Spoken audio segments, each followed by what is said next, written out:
سلام كما يتخونو فتواتن كبوراتن تخطاتلتي تقراي برودكاست سربيس نسعد تدالو حدشتنا قدسن حابريتاتات نهو لايك شير سبسكرايب كومنتن غيركم كتكتاتولنا بمعدام عرستاتهم كنقدم برغادير جنرال قوعش قبر أبي كمزلو سدروك فلتو زي مخالهم قليزهم زمن سلطانهم كبقى حدور حزق ريوم بريزيدنت قرا جنرال تادرس ورده مساعتو جيتات ورده كزرارو مخانهم أفليتهم ببرهانة قبر قرقس مرح زنبرات سمدونا بجنرالات كم تسقاقرا حاد جنرال تزاريبو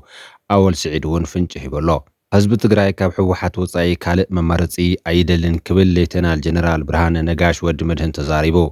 حلافي قطصر حوحات زنبرا تقرالاي تخلى برهان أرأي بوغانو بعال أباين سيومن نتي أوان برزلو مرحنات ودو تقاقي اللوغ من نابلو بزوحات نقرات كإرمو وفتينهم سمع سيئنهم يوم أن حرر يوم حاريرهم تريفان كبل تزاري بالله تقامتي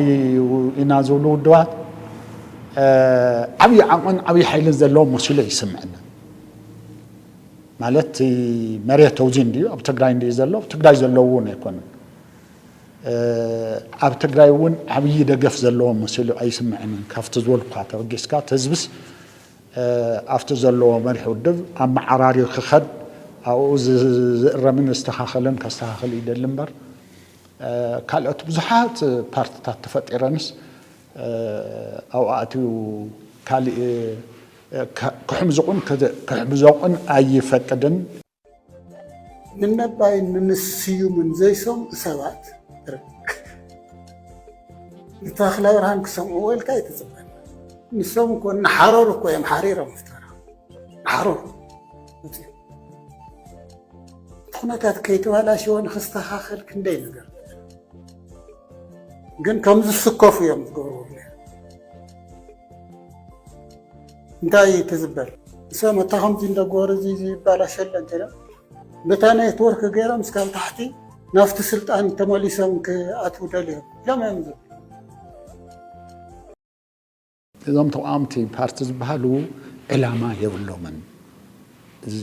ዋላቶም ዓንተ ዝወልክዎም ዝውደው ዘለው ሰባት እውን ዕላማ የብሎምን እዚ ለውጥ እዚ ክነምፅና ኢሎም ፕሮግራም ነዲፎም ብፕሮግራም ዝቃለሱ ኣይኮነን ዕላማ እንትትከይተላት ኔትወርክ ገለገለ ዝበሃል ትርጉም የብሉ ዕላማ እዩ ዘጠኻኽበካ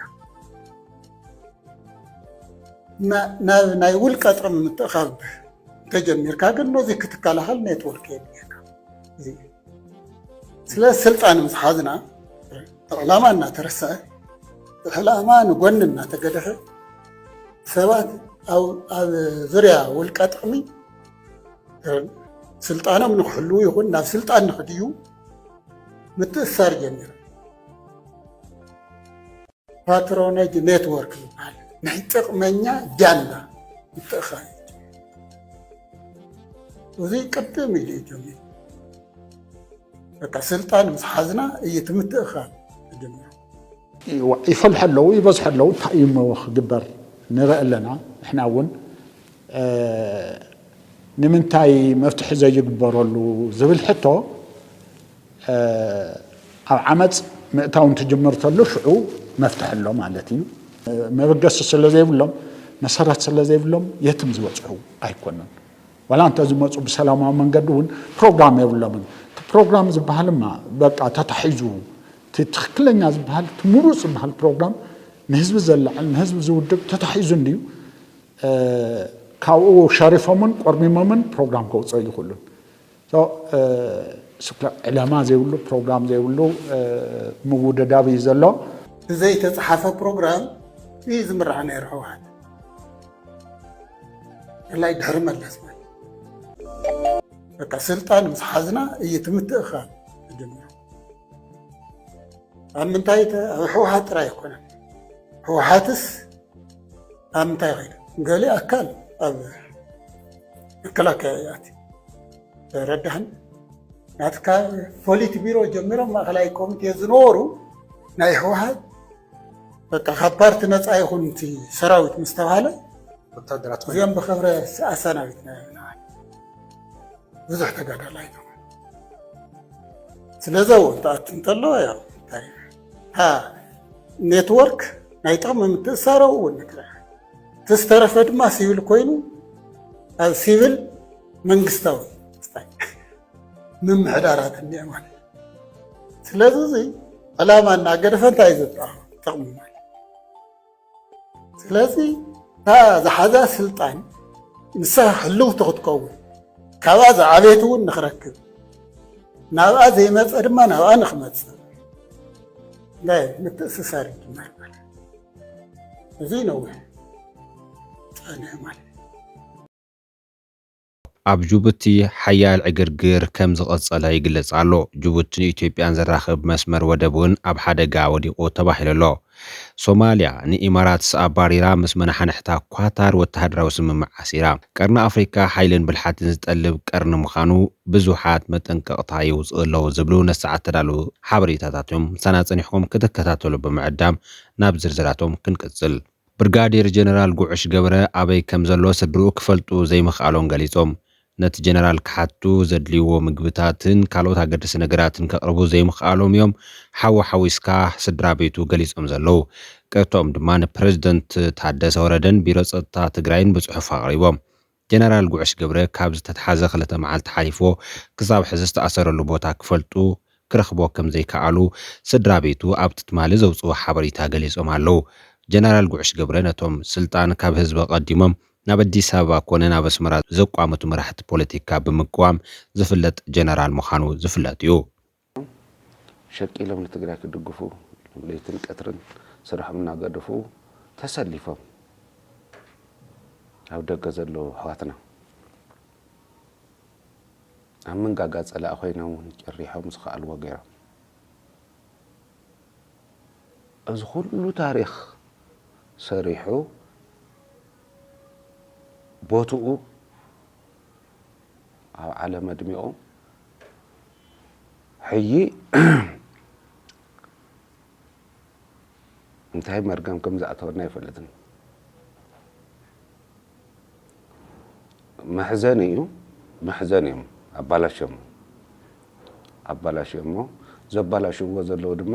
እዚ ይሕሸና ይኮነ ስልጣን ማንም ዝደለየ ሸቅጥ ግን ህዝቢ ካብ ምሕሳብ ኣይኮነን ህዝቢ ጎራ ፈልዩ ክፀላእ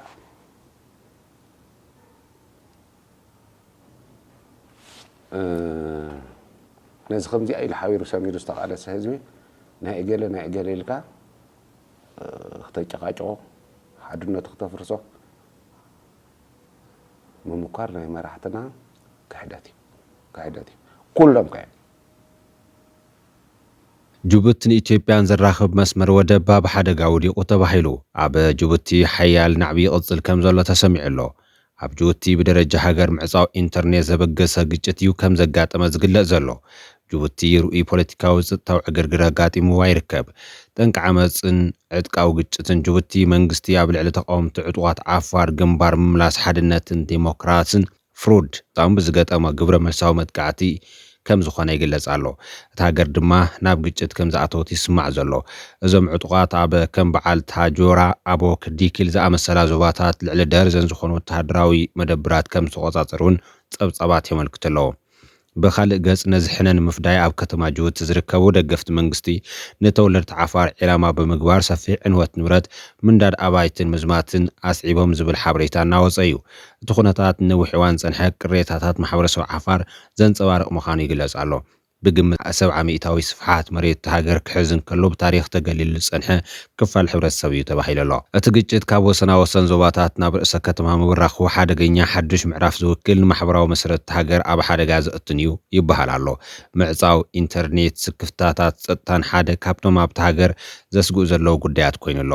ኣብ ዝቐረበ እዋን ዕጡቕ ሓይሊ ፍሩድ ኣብ ልዕሊ ሓይልታት መንግስቲ ዝፈጽሞ መጥቃዕቲ ሓዊሱ ድሕሪ ዝተፈጸመ ግጭታት ሰበስልጣን ኣብ መላእ ጅቡቲ ስጉምቲ ምዕፃው ኢንተርኔት አካይዶም ኣለዉ።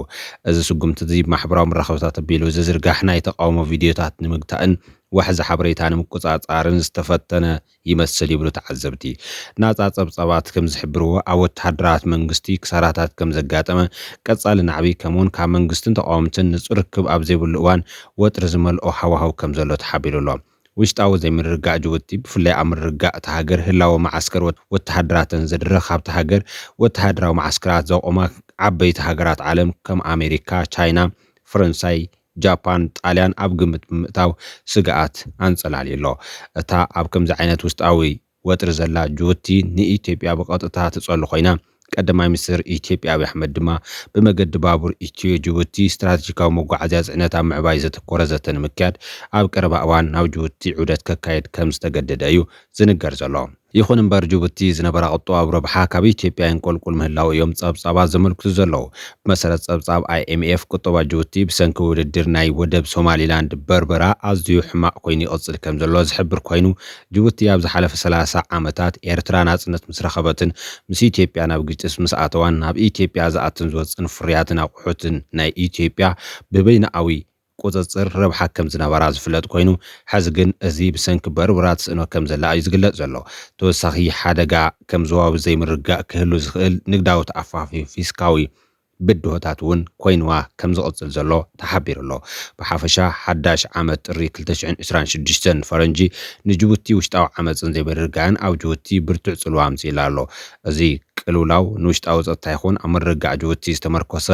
ናይ ወፃኢ ረብሓ ዓብዪ ፈተና ኮይኑ ኣሎ። እዚ ድማ ብግንባር ምምላስ ሓድነትን ዲሞክራስን ጅቡቲ ፍሩድ ዘጋጠመ መጥቃዕቲ እዩ ዝኸውን ዘሎ። እቲ ጉጅለ ዓመፅቲ ንሶማሊላንድ ዝድግፍ ምዃኑ ዝንገረሉ ኮይኑ ዝያዳ ድማ እቲ ጉዳይ ዞባ መልክዕ ይገብሮ ከም ዘሎ እዩ ዝግለጽ ዘሎ። ኣብ ሶምን ኣንጻር እሙናት ሓይልታት ንፕሬዚደንት እስማዒል ዑመር ፕሬዚደንት ጅቡቲ ዘጋጠመ ግጭት ብደረጃ ሃገር ምዕጻው ኢንተርኔት ከም ዘበገሰ ኣብ መንጎ ማሕበረሰባት ዓፋርን ዒሳን ንነዊሕ እዋን ዝጸንሐ ብሄራዊ ወጥሪ ከም ዘጋዳደ ዝገለጸት ጉጅለ ነቲ ሃገር ናበ ዝዓመቐ ምፍላይ ክደፍኣ ከም ዝኽእል ኣጠንቂቑ ኣሎ። እዚ ጉጅለ እዚ ብሕቡራት ዓረብ ኤሚሬትስ ብድሕሪት ክድገፍ ይኽእል እዩ ወይ ይድገፍ ይህሉ እዩ ዝብሉ ጥርጣረታት ምውፅኦም ድማ ዝያዳ ኣብ ዞባ ዝመጽእ ጽልዋ ቀሊል ከም ዘይኮነ ተዓዘብቲ ይገልጹ ኣለዉ። ሶማሊያ ንኢማራት ኣባሪራ ምስ መናሕናሕታ ኳታር ወተሃደራዊ ስምምዕ ኣሲራ። ሶማሊያን ኳታርን ትማልሶኒ ወተሃደራዊ ስልጠና ንምዕባይ ክእለት ንምክፍፋልን ሶማሊያ ንጸጥታዊ ስጋእታ ንምስፋሕ ዘለዎ ዓቕሚ ንምሕያል ዝዓለመ ስምምዕ ምክልኻል ምስ ኳታር ፈሪማላ። ሚኒስትር ምክልኻል ሶማል ኣሕመድ ሞዓሊም ፊቂ እቲ ስምምዕ ንሃገራዊ ሰራዊት ታሪኻዊ ስጉምቲ ክብል ገሊጽዎ ኣሎ። እዚ ስምምዕ እዚ ሶማሊያ ኣብ ቀረባ እዋን ብጉዳይ ሉዓላውነት ምስ ኢማራት ዓረብ ዝነበራ ሽርክነት ድሕሪ ምቁራጻን ዝምድናታታ ናብ ወሽመጥ ዓረብ ንምብዛሕ ዝግበር ዘሎ ጻዕሪ ዘመልክት ኮይኑ ስዑድ ዓረብ እውን ንሓይልታት ሶማሊያ ንምድጋፍ እያ ኢዳ ተእቱ ዘላ። ሶማሊያ ቁልፊ ዓውዲ ፖለቲካዊ ውግእ ክልቲአን ሃገራት ማለት ኳታርን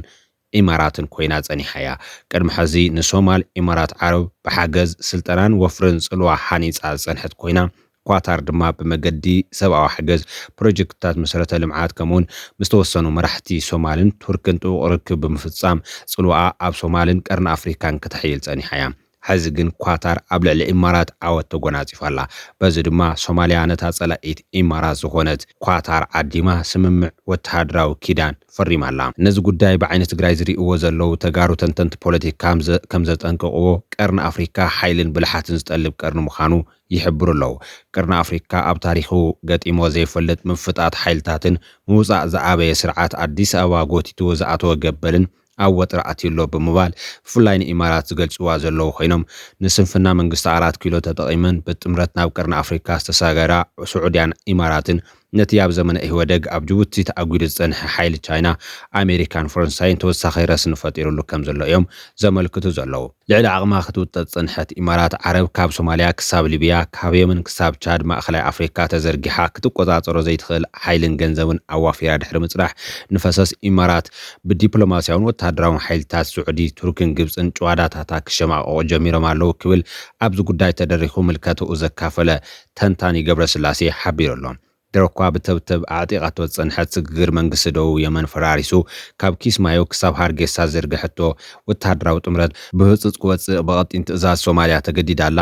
ኣብ ዘይመንጠቢቱ እዱ ዘእተወ ፋሽሽቲ ስርዓት ብልጽግና ድማ ካብ ዱባይ ናብ ሞቃዲሾ እኳ እንተተመላለሰ ዝረኸቦ ምላሽ ግን ሙሉእ ንብረትን ሰራዊትን ኢማራት ንምውፃእ ናይ 24 ሰዓታት ምንዋሕ ጥራሕ ኮይኑ ብምባል ኢማራት ኣብ ሶማልያ ክጸንሕ ዝነበረ ጻዕሪ መንግስቲ ኢትዮጵያ ኣብ ሶማል ከም ዝፈሸለ እዩ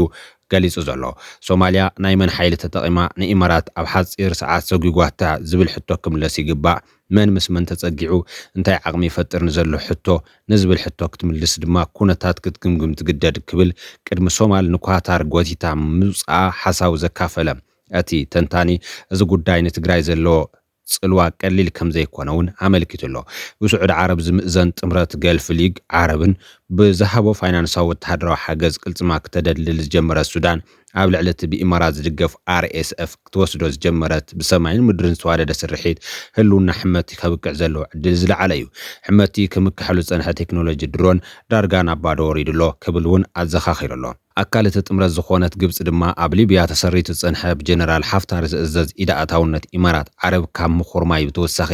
ኣብ መጻብቦ ግብፂ ቻድን ሊብያን ዝነበረ ድልዱል ህልውና RSF መሰረቱ ክናጋዕን ምስ ሊብያ ዝሰረቶ መገዲ ክዕጾ ገይርዎ ኣሎ እቶም ዝተጠቐሱ ተርእዮታት ኣብ ዙርያ ኢትዮጵያ ዝምዕሉ ዘለው መራሒ ኤርትራ ብግብፂ ስዑድ ዓረብ ድሕሪ ዘካየዶ ወግዓዊ ዑደት ኣብ ውሽጢ ኣዋርሕ ዝለዋወጡ ዘለው እንትኾኑ ትግራይ ንስርዓት 4 ኪሎ እንትጥምተሉ መነጽር ንምዕራይ ሉዓላዊ መሬትና ሓራ ወፂኡ ተመዛበልትና ናብ መረበቶም ንምምላስ ክንክተሎ ዝግባእ ስልትን ተዓጻጻፋይነት ንምርኣይ ኣገዳሲ ይኸውን ክብል እውን ገብረስላሴ ሓቢሩሎ ምኽንያት ከቐምጥ ከሎ ድማ ቀዳማይ ኣሜሪካን ቱርክን ግብፅን ከም ቀለስተ ዞባ ገይሩ ዝጥምት ቅዋም ትሕዝ ምህላዋ ከም ሓደ ጉዳይ ዝረአ ኮይኑ እዘን ሃገራት ድማ ኣብ ቀርኒ ኣፍሪካ ብግልፂ ኢድ ምስ ተእቱ ዘላ ስዑድ ዓረብ ጥምረት ዝሓዛ ምዃነን እዩ ካልኣይ ብመንጽር ዲፕሎማሲ መርገፂ ስርዓት 4 ኪሎ መርገፂ ኢማራት ዓረብ ብምዃኑ ምስ 4 ኪሎ ዝግበር ርክብ ትግራይ ካብ ውዕል ፕሪቶርያ ወጻኢ ከም መንግስትነት ጌርካ ዘይምውሳድ ከም ዘድልን መዋጽኦ ትግራይ ምስ ዘን ሓበራዊ ጥምረት ዝምስርታ ዘለዋ ኣካላት ከመይ ከም ዝምእዘን ዕዳጋኻ ዓቕምኻ ምርኣይ ምዃኑ ገንዚብሎ ሳልሳይ ኣብ ውሽጢ ኢትዮጵያ ብቕልጡፍ ዝለዋወጥ ዘሎ ፖለቲካ በብመዓልቱ ዝሕምሸሽ ዘሎ ዓቕሚ 4 ኪሎን ዝምዕበል ዘሎ ህዝባዊ ናዕብታትን ብኸመይ ንረብሓና ንጠቕመሉ ዝብል ሕቶ ዘለዓለ ኮይኑ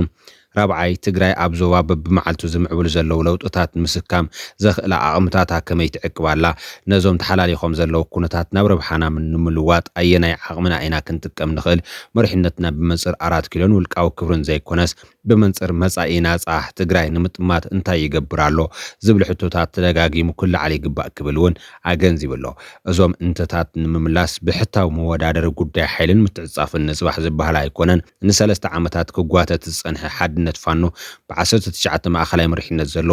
ግንባር ምንቅስቓስ ፈጢሩሎ እዙይ ኣብ ኢትዮጵያ ነኺሉ ኣብ ዘሎ ስርዓት ከመይ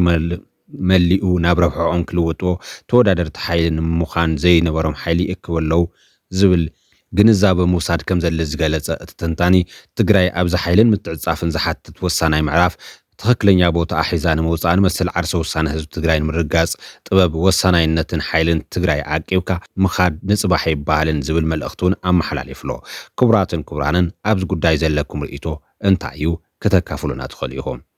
ዘመነ ስልጣኖም ከብቅዕ ሓደ ወርሒ ዝቐረዮም ፕሬዝደንት ትግራይ ጀነራል ታደሰ ወረደ ምስ ጌታቸው ረዳ ክዘራረቡ ምዃኑ ኣፍሊጦም ኣብ ግዛኣታት ትግራይ ዘለዎ ወረርቲ ክወፁ ኣብ ስምምዕ እኳ እንተተበፅሐ ኣብ ተመዛበልቲ ወገናትና ዘሎ ፀገም ንምፍታሕ እቶም ኣብ ስምምዕ ዝተበፅሐሎም ዛዕባታት ምትግባር ኣብ ዘይተሰማምዕሎም ጉዳያት ዝርርብ ክግበር ፀዊዖም ኣለዉ ናብ ምዕራብ ትግራይ ሰብኣውነት ቀዳምነት ተዋሂቦ ክፍታሕ ከም ዘለዎ ግድን ኮይኑ ካብ ሞግዚትነት ኣምሓራ ሙሉእ በሙሉእ ተላቂቁን ካልእ ዝሕሰብ ኣማራፂ ደው ኢሉን ኣብቶም ስምምዕ ዘይተበፅሐሎም ጉዳያት ድርድር ክቐፅል ምግባር እምበር ካልእ ትእዛዝ ኮይኑ ክትግበር ምፍታን ነቲ ሽግር ብዝኸፍአ ከጋዶ ይኽእል እዩ ክብሉ እውን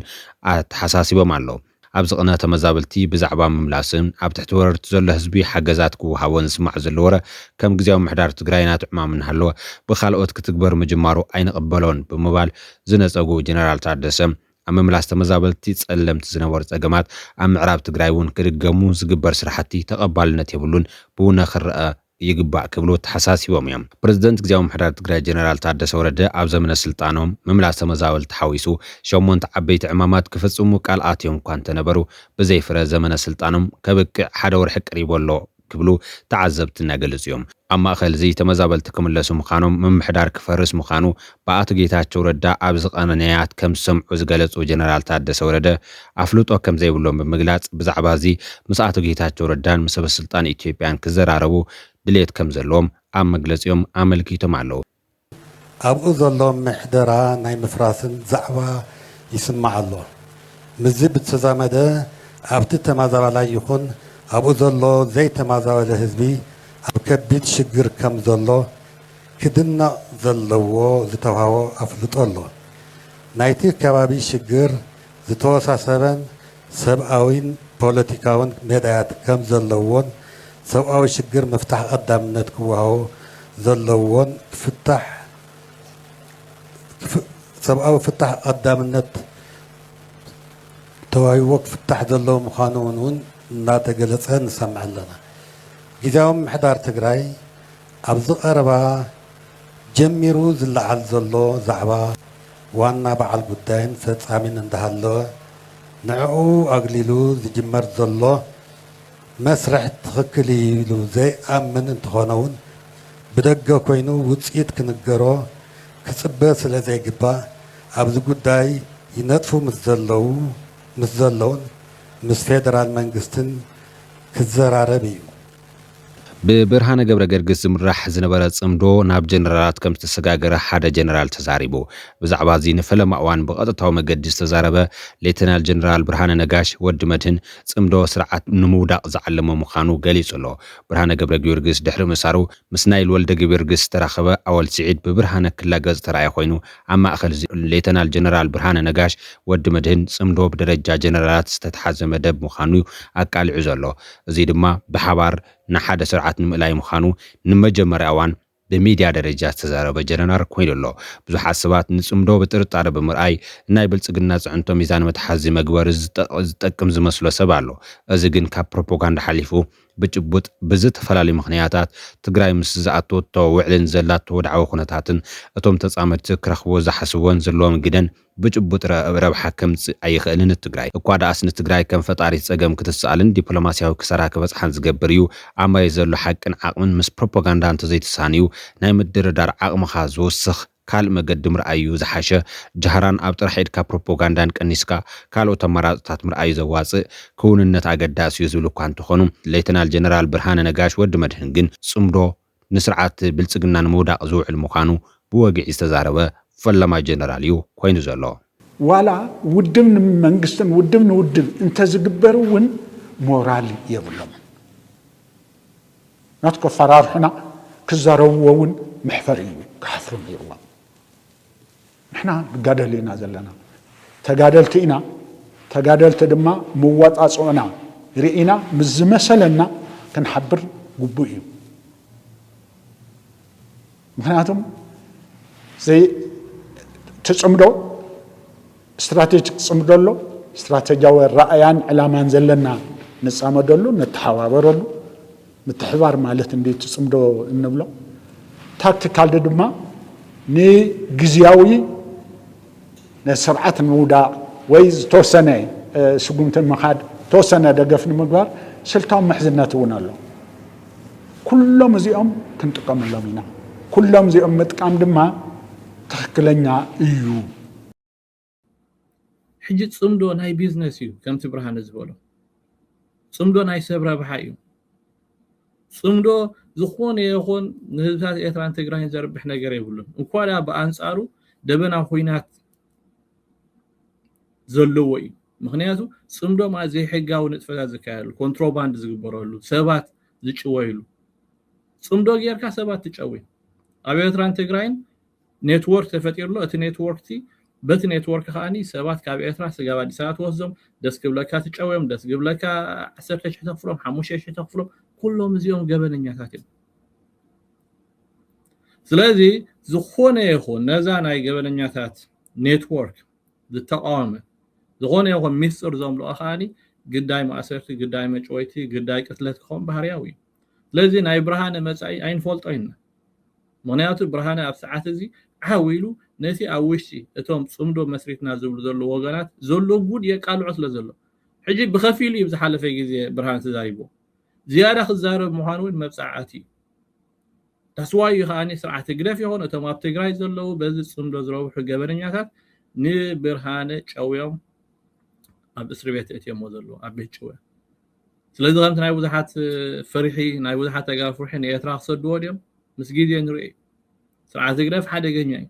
أبي سرعة تقرأ في أبيات عند حد آخر خاني كنت أفي مالتي معناته كلاتنا الفولت تقبلاتنا سرعة سلاز خانة مالتي سلازي إزي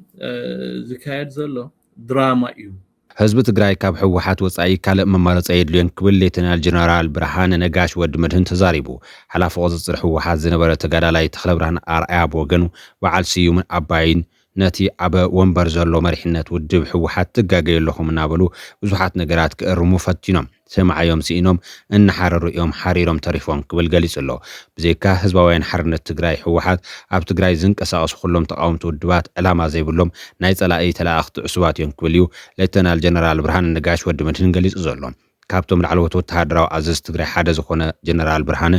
እዚ ዝበለ ኣብ እዋናዊ ፖለቲካዊ ዛዕባታት ተመልኪቱ ምስ ልሳን ሕወሓት ዝኾነ ወይን ሚድያ ኣብ ዝገበሮ ናይ ቪድዮ ቃለ መሕትት እዩ። ኣብ ዝተፈላለዩ ኣጀንዳታት ሓሳቡ ዘካፈለ እቲ ጀነራል ብዛዕባ ኣብ ትግራይ ዝንቀሳቐሱ ዘለዉ ተቃውምቲ ውድባት እንታይ ርእይቶ ከም ዘለዎ ንዝቐረበሉ ሕቶ ብብርክት ዝበሉ ጠቐነታትን ክስታትን ዝተዓጀበ እዩ ምላሽ ሂቡ ዘሎ። ኣብ ትግራይ ዘለዉ ተቃውምቲ ንጹር ዕላማን ህዝባዊ መሰረት ዘይብሎም ናይ ጸላኢ ተላእኽቲ እዮም ዝበለ እቲ ጀነራል ህዝቢ ትግራይ ካብ ሕወሓት ወፃኢ ካልእ መማረፂ የድልዮን ዋላ ሕወሓት እንተሓመቐት እውን ንዓዓርዩ ምስ ኣኽመ ቐጻሊ እዩ ዝመርጽ እምበር ናብ ካልኦት ውድባት ኣትዩ ክሕምዞቕ ኣይደልን ክብል ርእይቶ ሂቡ ኣሎ።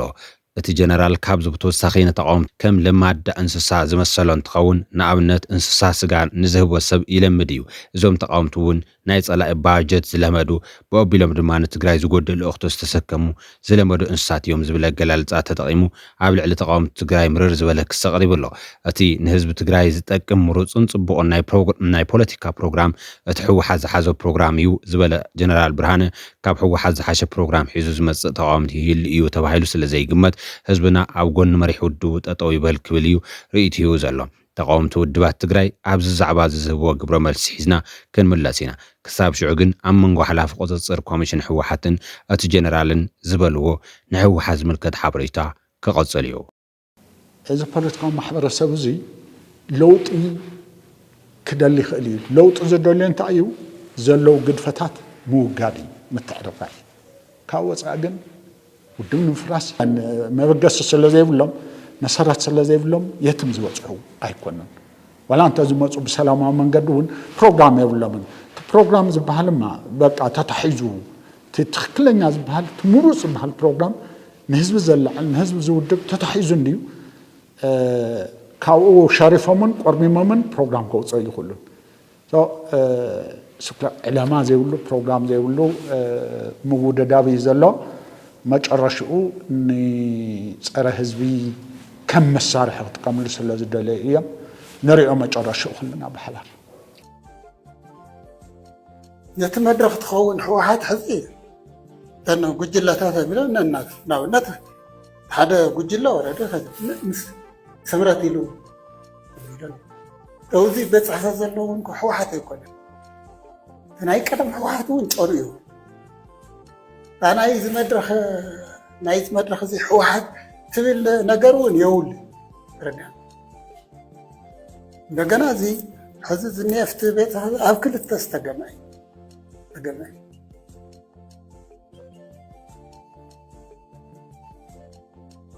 ስለዚ እንታይ ከመይ ገርካ ኣንፈት ሒዝካ እኮ እዩ ካብቲ ዝተረፈ عن زخانة زتبتنا كم يجري وده قال هذه خطوة وده تعمد تسجل شجر نمتى إذا أخذ لا قرفونا توهل بلاش سويل كأن فزيل كتخيل ده تخيل موسي ونشانك كمان هذا دائما أتاقد فتمولس يقول تمولس يقول حد موسي نو علمون موسي هاي موسي يوم تتل نعم عزيز ملس زواك حتى البروباغندا تزي خوين بقى نصر ملس زواك معناته ترى كده واحد يلا نازي أنا هاي كناي حزي تكون تخيل واحد ما صحش حوافيت كوينة بروجريس قصقصت هذا ما تروح زي تخون ما يلا نول كاتب نعمل هذا لكن نسون خيو خوني ناوذ درجة زين خيبات خيو نايكوت كومشن مع استفعل عليه ألسي زجورو مال هذا زي هذه ህወሓት ነድሕን ኣይነድሕን ኣይኮነት ኣጀና ትግራይ ከመይ ጌርና ነድሕን እያስ ሕዚ መዋፅእ ክህልወካ እንተኮይኑ ፖለቲካዊ ማእኸል ክህልወካ ፖለቲካዊ ማእኸልና ሓዚ እንታይ መዋፅእ ለካ እንተኮይኑ ማእኸል ክህልወካ ፖለቲካዊ ማእኸል መንግስቲ ስለዚ ሓቋፋይ መንግስቲ ተስ ግዝያዊ ይኹን ተስ قوامي حزي يقبل ما أخذنا حد خون خير من قستي تعينت من قستي حوافي تفعل عليه الرئاتات حقوق النفوذ تقراي نايزول الرئاتات حقوقه أنا قيدو خيط